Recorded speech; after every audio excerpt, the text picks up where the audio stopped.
Old School Lane Casual Chats is brought to you by oldschoollane.blogspot.com and is associated with Manic Expression, the Comic Book Cast, the Reopen Nickelodeon Studios in Orlando, Florida Facebook page, the PlayStation Let's Play channel, and for entertainment's sake.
Welcome to a brand new episode of Casual Chats. I am Patricia, and I'm here with a very special guest. She has been known for doing a lot of things regarding about voice acting, especially if you are once a follower on Newgrounds, and nowadays she has been performing in various anime and video games and a lot of independent animation in between. You might also know her as Rina-chan. We have Kira Buckland. Kira, welcome to Casual Chats. Hi, thank you. I've been wanting to have you on my podcast for a while. I've listened to your voice acting work for almost a decade, pretty much ever since you started off in Newgrounds, so it's... Wow. I know. It's just amazing about how, how far you've come since then. Just starting off with doing, like, little voices on little Flash animated cartoons and now becoming one of the fastest growing voice actresses in pretty much everything, in anime, video games, animation in general. So right before we get into that, I want to know, where'd you get your influences for wanting to do acting? Well, I first decided that I wanted to be a voice actress when I was about 16 years old, and I was really getting into anime and video games at the time, so kind of listening to different performances and like some examples of like anime performances that really inspired me were in Fooly Cooly and Cowboy Bebop, that sort of thing.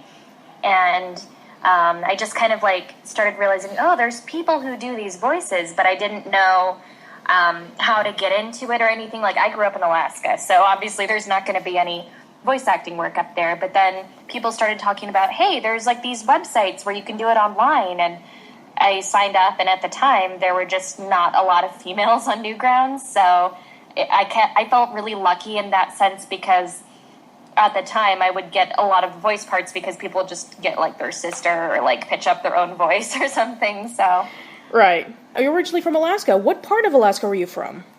I am from Anchorage. Wow, you are actually the second person I've had on Casual Chats who was originally from Alaska. Really? Who's the other one? The other person, I'm not sure if you've ever heard of him, but he is Derek Alexander, formerly known as the Happy Video Game Nerd. Nowadays, he's known as Stop Skeletons from Fighting. He recently moved over to Seattle, Washington, but he was born and raised in Anchorage, Alaska. Yeah, I've totally met him before. That's, and he used to come into the game store that I worked at years ago. Oh, wow, that's awesome. Yeah, it's definitely like a small, like everybody knows everybody eventually if you live in Anchorage long enough, so. Yeah, I see Derek's live stream every Thursday, so I definitely need to tell him that, hey, Kira says hi. I don't even know if he'd even remember me, to be honest, because we only met a few times at, like, conventions or this or that, but it's worth a shot. All right. It's interesting. I want to know two origins of your name. Kira, that's a very interesting name. I'm not sure if a lot of people from Alaska is named Kira, so is there a special meaning or origin of that name? I'm Irish, so it's, yeah. And the name Rina-chan, where did that come from? It was actually just random. I kind of I kept it as my Twitter handle and such because I've had it for so long that it would be weird to change it at this point. But it was kind of something that saw out of the blue one day and lots of years ago. I was like, okay, I guess I'll just use this, and it kind of stuck. Oh, wow. But I came up with a name for my cosplay page recently, which is Lady Stardust, and that's after a David Bowie song. Ah, you're a David Bowie fan. I take it you're a fan of Diamond Dogs and Labyrinth, I suppose? Yes, we actually just got a kitten that we named Jareth after David Bowie's character in Labyrinth, and I just went to go see an art gallery display of a bunch of photographs of him, and I mean, he is the hottest man alive, so I really enjoyed that. That's awesome. So, how did you first find out about Newgrounds? That, I believe, was from somebody who I went to school with at the time, showing me a flash animation that she was in, and I was like, wait, you can do that, over the computer? I'd recorded voice stuff on the computer before because I used to want to be a singer, so I would record my terrible singing and, maybe send it to online friends or something, but, this was before YouTube and all that was a big thing. So I was like, wait, so you can voice act in animations, and I was kind of piecing together that this was something I wanted to do. So I signed up, and I was really, really terrible when I first started because I didn't really have much in the way of acting training originally. So I was kind of just I would imitate voices from shows I liked and stuff like that. And eventually in college was when I took an acting class and, really got it in my head that it was about, making a believable character and really, getting into the character's mind and stuff. So that kind of, revolutionized a lot of the way I think about it in the sense that it wasn't just about doing voices. Because before I kind of took that approach about, doing voices, I guess. Yeah, it's kind of a similar way when I kind of was in Manic Expression, the website that I'm associated with, and they started doing podcast plays. There were maybe 2 or 3 other girls at the time, and none of them had microphones, and I was the only one who can try to differentiate my voices that way. It just sounds different, but later on I learned about, it's not about just changing the voice, it's all about how you portray the character, or how to emphasize the fact that this is a different person and this is how they're feeling, this is what they're going through, this is the dilemmas, stuff like that. So it was a bit of a learning curve in trying to piece out that, voice acting is not just about imitating voices, about, being the person. It's about portraying the roles as you would see fit as to how the character is, and vice versa. Yeah, and even over time after I took more workshops and stuff like that, I learned little things that can make a character kind of for example, the pace that the character speaks, what kind of cadence their voice has. There's all these little things that you don't really think about that can contribute to making characters sound different. Mm-hmm. Who would you say were your influences in wanting to do voice acting? I had quite a few. Like I mentioned before, some of the earlier shows that I watched that had really good dubs, like Cowboy Bebop and Fooly Cooly, were definitely inspiring to me. I used to be a huge fan of Inuyasha, so I mean, Monica's Story inspired me a lot. I would play video games like Soul Calibur and stuff like that, and just try to do the voices. And if I was playing with my friends, they would get really annoyed with me because they're like, "Shut up, we just want to play." So, yeah. I have a lot of influence. Even just my friends are influences for me because I see what they're doing and how they're succeeding, and I guess it inspires me to do my best and do more. Yeah, definitely. You started off the voice acting club over at Newgrounds, the forums, I believe. And then it started off as a thread on Newgrounds, but, because of the limitations of the forum over there, you couldn't, edit post. It was just one big thread. You couldn't, sticky. So, eventually I was like, okay, let's just, make a forum for this. And people originally, at the time, kind of thought it was, to rival the Voice Acting Alliance, which it actually wasn't, because I was on the VAA as well and would audition for a lot of things there. It was just sort of we had built this community of people who specifically did voices for Flash animation, targeted at that, and then kind of made a forum out of it to make it more organized. If you were around Newgrounds during 2005 all the way to maybe, I don't know, 2010 or 2011, pretty much in almost every single one that had a female voice, you would probably be that person. Yeah, there was definitely a time where it was kind of like that, and I kind of miss doing internet stuff because I don't really have the time to do it a lot anymore unless it's something for a friend, since, I'm trying to do this as my career and everything. But I did recently get to do a pretty cool bridge series with Team 4-Star in their Final Fantasy VII. I recently saw that. You played as Aerith. Yeah. That was a really good one. I just like the way that, Aerith is kind of portrayed as this little naive, bubbly personality of a character whom in the end, well, spoiler alert if you haven't played the game over, 18 years ago, she dies. But I just loved the portrayal of this character. I mean, even though a lot of people have their opinions about Aerith, I just find the portrayal really hilarious. Especially if you're into Final Fantasy, I would highly recommend that you check out that Abridged series. What were your favorite moments and memories when working on Newgrounds? Definitely something that I'm still kind of, haven't forgotten and I'm thankful for to this day is doing Metal Gear Awesome, because that kind of, I had done a bunch of random Flash movies and stuff, but when I was in that kind of all of a sudden people started asking me to do voices, coming to me instead of me having to go and ask everybody. Yeah, the DARPA chief died of a heart attack. I don't know what happened. Metal Gear. Whatever. Meryl's hot. She my niece. She's still hot, asshole. Get out, you loser. Shut up, hotness. The safety's on. You have rookie eyes. They're transplants. Shut up, bitch. Stop fucking calling. Is that your... It's your uncle. Oh, he's a fag. Don't just stand there, shoot! You fucking ate my gun! Oh. And I started getting in a few more big things, and then later made brawl taunts with my friends, which was pretty big at the time. Yes. Very bathroom humor type of stuff. But yes.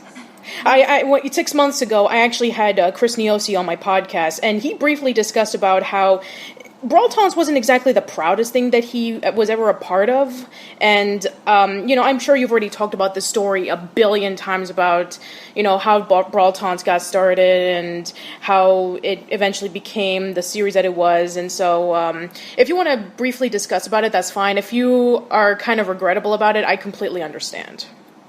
Oh, no, I'm cool with talking about whatever. Okay. For our younger listeners who don't know, Brawl Taunts was sort of like a trilogy animated parody of Super Smash Bros. Brawl, discussing about various topics and jokes about the Super Smash Bros. Characters at the time, especially with Brawl. And, apparently it got pretty popular at Newgrounds. I remember it seen in, the top rankings when it first came out. And, people have their, discussions about it and whatever. A lot of people are saying, even still to this day, where's Brawl Taunts 4? We want to see Brawl Taunts 4. We want to see you make jokes about Palutena and Dark Pit and whatever. So we did one as a joke for, sort of a late April Fool's thing. Oh, yes, I remember. Yes, Chris actually posted it on his YouTube channel, and some people were fond. Some people liked it, and some people were kind of disappointed. But I think the best comment was somebody just going on and saying just going along with it in one of the top comments and saying, "Yeah, and then the best part was when this happened and the big gay dance and this and that." Although your little bit about going insane about all the characters that just got into the new Smash Brothers was hilarious. And I take it that if the next Smash Brothers is going to come out, it's still going to be the same thing. It's like, oh my gosh, it's like Cloud from Final Fantasy VII is in this game, and oh look, it's King K. Rool and whatever. So Yeah. anyway, so were you part of the Smash community, like either competitive or just casually playing? Yeah, I used to attend tournaments every weekend back in like 2008 through 2010. Oh wow. So you threw the tournaments or you just participated in them? Both. Sometimes I hosted tournaments, sometimes I just participated. I never got like a top ranking or anything, unfortunately, but I tried. Yeah, I was the same way when back in 2006 all the way to 2009, I was also in a tournament group as well.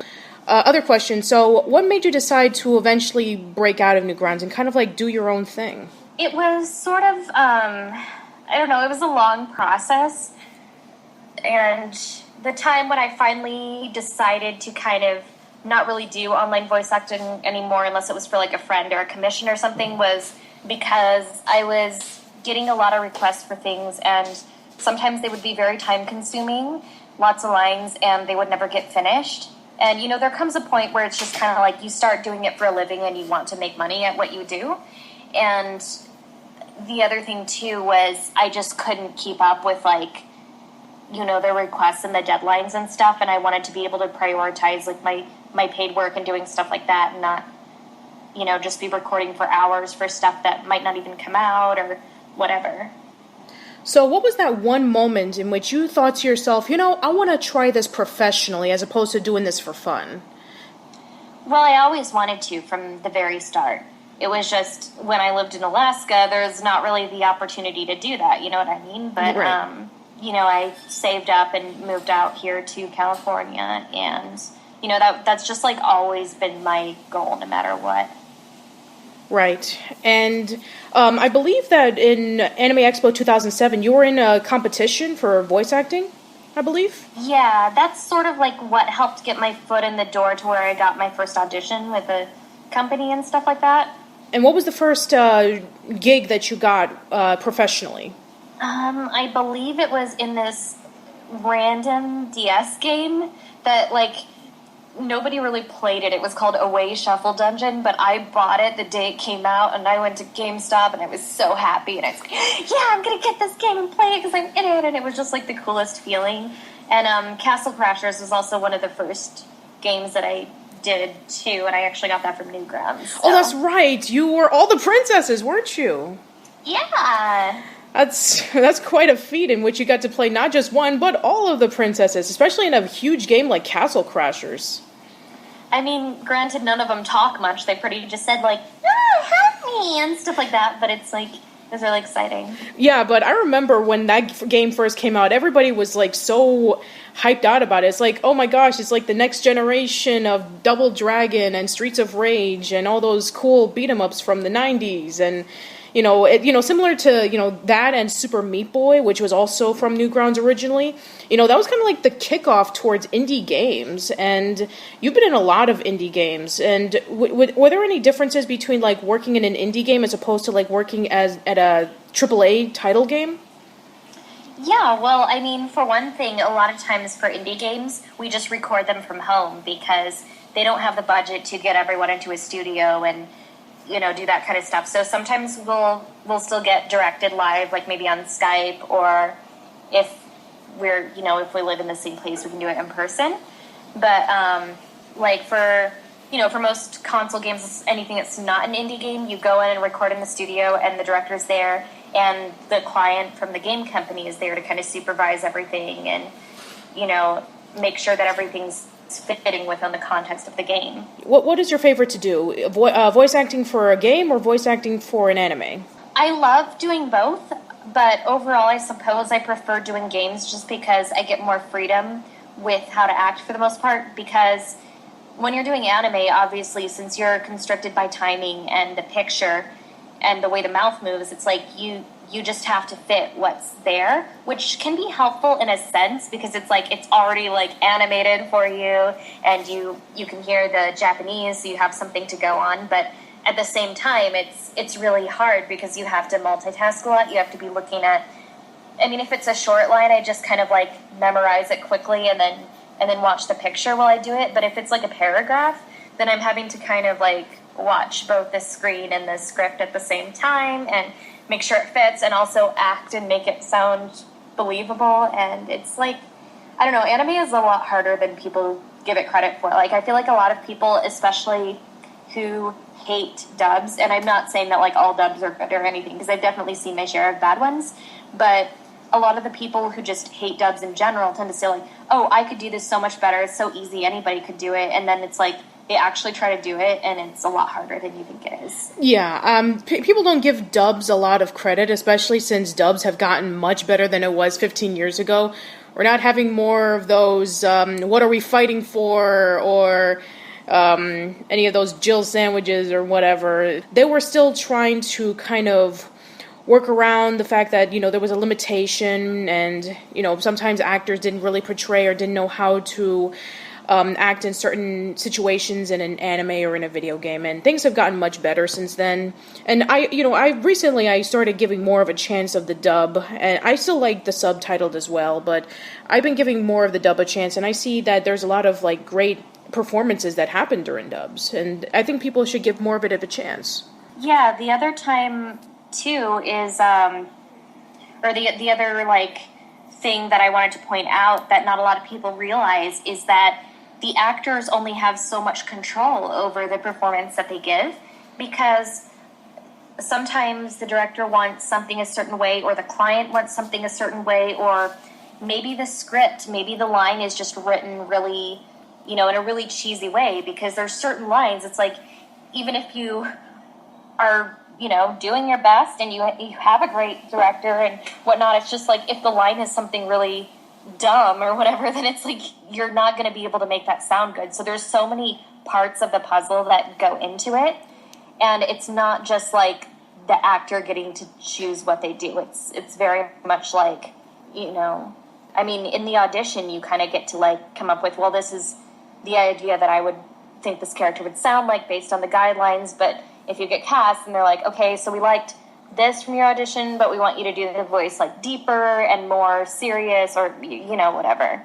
And then sometimes the fans get upset about that, even though that's not our choice. Right.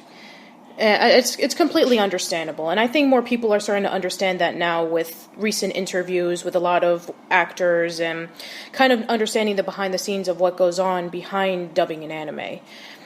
Have you ever been afraid of being typecasted? Because a lot of the characters that you portray are more of the bubbly, high-pitched personality ones.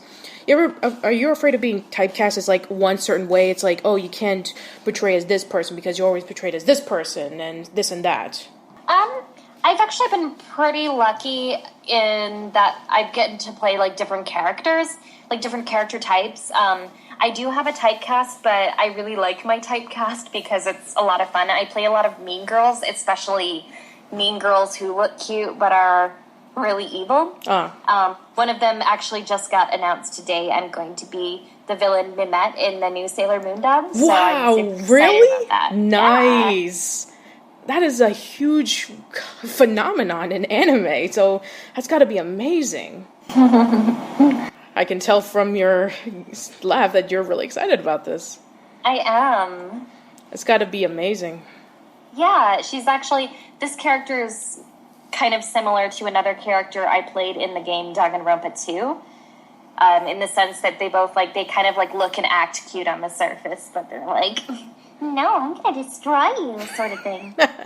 Right. So, have there been any, like, fun, kind of like behind the scenes things that happened during like during the audition, or maybe during your recording of audio that maybe some people don't really know about, outside of maybe like blooper reels or something like that? Well, I definitely have some characters that I played in things that like just really went under the radar, and I wish they got more attention. Like, one of my favorite characters that I've played was Hydra Belle from Blood Lad, And that was a show that it didn't get a lot of publicity. Not a lot of people watched it, but I had such a blast with that character, and it's one of the performances I'm most proud of. So, I mean, if anyone's looking to try out some new anime, give it a shot. Interesting. So that's how their boss was able to get here. Good to know. Who the hell are you? The name's Hydra Bell. I'm the owner of this black curtain, and I'm also a top-level spatial magic user. Oh, but you can call me Belle! That's right, because I can create space anywhere, coming and going at will, for I am a traveler who can be in different places at one time.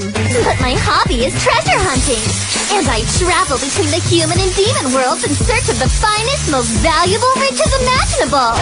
Yes, there's nobody who can keep up with me. And do you mostly work alone when recording, or do you sometimes work with like a group of people? Almost always alone.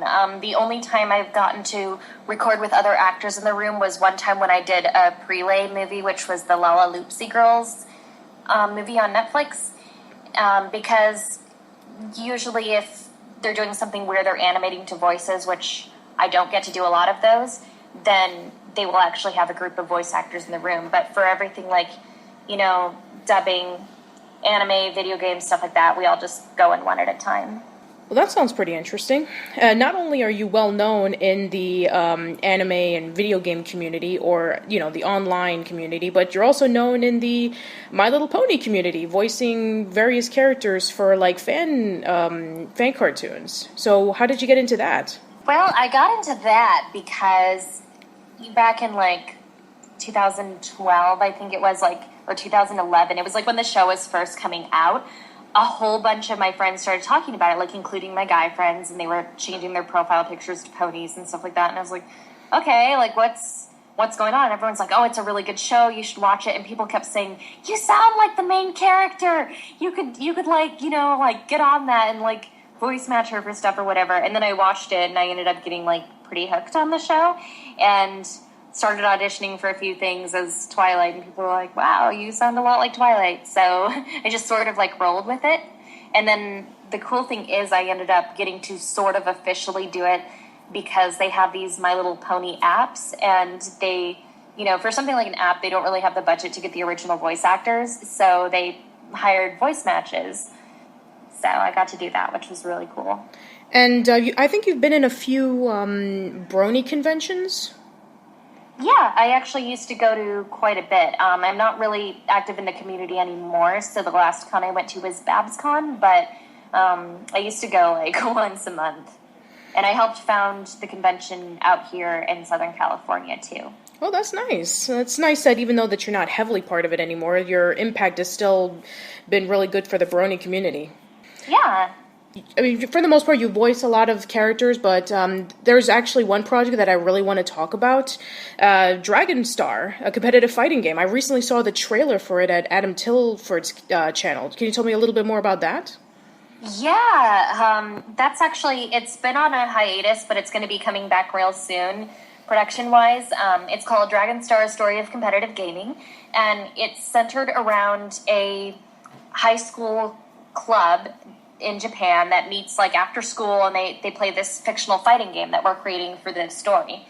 And the main character kind of plays it for fun because she works at an arcade, and she ends up wanting to join the club, and she really likes this one guy who's like the best player in the school and stuff. And so she ends up thinking, oh, well, if I get really good at this game, he's going to like me back and stuff. And it doesn't really work that way, but she's kind of, you know, like ends up really getting into the community in the process. So I guess it kind of shows how people sometimes take up a hobby or something because they're interested in another person who does those things.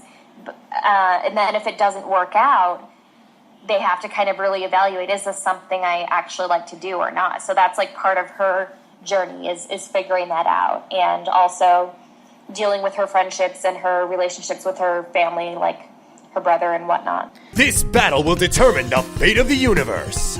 Ready? Fight! I see that guy here all the time, always playing that same game. Who is he, anyway? Hiroshi Tanaka. I don't know too much about him personally, other than he's some kind of genius when it comes to fighting games. He's pretty much untouchable from what I hear. I'll tell you what. Why don't you come to the competitive gaming club after school tomorrow? It's a great way to learn the fundamentals, and besides, you can get to know Hiroshi better that way. Everyone, I'd like to introduce our newest club member. Her name is Kazumi Amuro, and she's interested in becoming a competitive Dragon Star player. You still have a long way to go, but I think this proves you're serious, so I'm ready to start training you. The only thing important is playing to win. Then I'll do whatever it takes. Wow, that sounds really interesting. And did you take those inspirations from when you were doing competitive gaming? There were definitely some, the characters aren't really, based off specific people, per se. There's some that are just kind of I don't really want to say caricatures, because in this rewrite we've tried to make them less caricature-y, but different types of people that you tend to see in every fighting game community. Like, for instance, there's one guy in the club who's, always bragging about how good he is. He's always trash-talking everybody else, but he's really not that good himself. And I feel like in every fighting game, there's one of those. There's always someone who's got a big mouth and thinks they're great, but they're really not that great, because most of the time the top players are a little more humble. And then you have, the characters who are because the one she likes, the top player, is kind of a jerk, and he's not social or anything. And so she ends up meeting people who are no, I'll help you out, I'll train you, but you gotta take this seriously if you want us to spend our time. So it also kind of deals with the frustration that every fighting game player faces when they're I'm trying to learn this stupid combo that I'm doing over and over again, trying to learn a difficult matchup. The feel of, because she has a rivalry with someone else in the club who their personalities just do not work together. And those two end up having to play each other, and spoiler alert, she loses. So it's kind of, coming to terms with losing to someone, especially whom you have a personal grudge against. Yeah, I definitely know how that feels. Back in my Wolvolution days when I did competitive gaming, I've seen a lot of those kind of people, and when I try to compete against the fighting games, I constantly lost every single time. And, trying to get yourself better, but at the same time trying to balance things like school and homework, it's really hard. But, you always find something positive about it, because a lot of people think that, gaming is nothing but violent stuff, it's a waste of time, there's nothing you can get from it. But I was able to learn quite a bit when, being a part of that group, and it left a bit of an impact on me, and I'm sure it left a bit of an impact on you as well, so I can't wait to see how you tell this story. Yeah, it's, I don't know, I'm not really active in the community anymore, just because of the same thing. I was taking it way too seriously, and I had to kind of take a break and, reevaluate my priorities and stuff like that. But I do enjoy playing Guilty Gear and things like that whenever I get the chance. And I do play Smash for fun as well still. Yes. Those were some of the top games over at Wolvolution. Guilty Gear, Smash, let's see what else. There was Dead or Alive, Soul Calibur, the Naruto Gekkyo Ninja Tyson series, Street Fighter, Mortal Kombat, and just tons of others. Yeah. Yeah, I'm finally in a fighting game as a playable character now. It's Dead or Alive, so. Oh, wow. What aren't you in? Well, it was kind of almost like a running joke, but it was really sad, because I just, could not get into fighting games, and a bunch of my friends weren't, voice-wise, and I was but I play fighting games, how come, you guys don't play this stuff, and you're in fighting games, and I want to be, and then I finally booked Dead or Alive last round, and so it was one of the most exciting roles that I ever did, because I'm voice acting for a fighting game. So the day it came out, I was constantly refreshing the PlayStation store until it showed up in there, and I was okay, finally I can get this. Yeah, that's awesome. Now, you said that you started doing that, besides, doing your acting and creating your own original animated series, you've done cosplay. When did you get started on cosplaying? Around the same time that I started doing voice acting, actually. Who are your favorite people to cosplay as? Definitely Jolene from JoJo's Bizarre Adventure. It's my favorite manga series, and it's something that's really important to me, kind of changed my life, not to sound over dramatic about a manga series, but it really did. It got me into a lot of good music as well, and that's okay. Nothing to be ashamed of. I'm currently writing a story called Journey of an Offbeat, and that kind of was a mixture of my influences of As Told by Ginger mixed with, believe it or not, Azumanga Daioh. So I know exactly how much of an impact something can leave on you. I have a tattoo of it as well. Oh, wow. See, there you go. So there's nothing to be ashamed of. Be proud of liking what you like. Don't let anybody take you down on that. Now, this is a bit of a personal question. Have you ever felt uncomfortable when cosplaying as a character? Like, have you ever, had, a little bit of low self-esteem or confidence when you try to dress up as a character and you're saying, oh, I don't look right, or, oh, maybe this, I'm not really representing of who the character is, and maybe I'm afraid that somebody will make fun of me for that. Have you ever felt that way? Oh, absolutely. I dealt with a lot of that just because I'm not exactly skinny. I'm not overweight or anything. I'm kind of chubby, and that's my fault. I'm owning up to it, whatever. But a lot of the characters that I cosplay either wear kind of skimpy clothes or they show midriff or whatever. But I like those characters, so I'm not going to not do it just because of my body. And I do go to the gym. I do try to work out and stuff like that. And it's I don't know, but I've definitely been called fat and a land whale and stuff. And what? I've seen your pictures. You look nothing like that. Well, it's people on the internet are mean, and unless you look even if you do look perfect, there's amazing cosplayers, and people are still oh, she looks fat, she's ugly, she looks like a man, the same stuff they say to me, because people, I feel like they just kind of do it because it's an easy, lazy insult for women to try to tear down their self-esteem. Yeah, It's just call her fat or ugly. Most women are insecure about that, right? It's I don't know. Trust me, I know exactly how that feels. I'm not exactly the best looking person myself, and I've had my, share of, issues with trying to work on myself, but I kind of understand about, trying to work on yourself and trying to present yourself the best way you can. Not just, for looks, but also for health-wise as well. Well, for cosplay, too, there's a few things that can make such a difference in how good people look in cosplay, and they're kind of simple things once you get them down, and one of them is you've got to have a nice wig, because when I see people with these really cheap, ratty wigs or whatever, then even if you have a great costume, the bad wig will just cheapen the whole look. So, I mean, good wigs don't have, decent wigs at least don't have to be expensive. I get them all on eBay for $15 each or whatever. I wish I could afford the really nice Ardo wigs, but that's not really an option right now. But I mean, you can get stuff that's nice, not party store quality. And cosplay makeup is the other huge thing. I used to just kind of be oh, whatever, I do my makeup the way I normally do for real life, maybe a little heavier for cosplay or whatever, and then just actually watching tutorial videos and learning the specifics of how to do makeup, and especially because I cosplay JoJo characters, contouring was a big thing to learn, because JoJo characters, just the art style, they have the really angular faces and whatnot. So it suddenly went from being oh man, I don't feel like I look right for this character, to I can kind of make myself look however I want to an extent by learning to do my makeup properly. Right, it's understandable. I mean, cosplaying, is like an art. I've seen a lot of people who even dedicate, they're professional cosplayers. I've seen them done all the time, and it's not as easy as people think it is. It takes a lot of work. People plan on this every year just so they can look the right way. Yeah. For all of our listeners who want to get themselves into voice acting, what advice would you give them? There's two pieces of advice that I give everybody who asks this. The first one is learn to act, which I know I talked about this earlier, and how, it was something that it took me a couple years to kind of realize how important it was.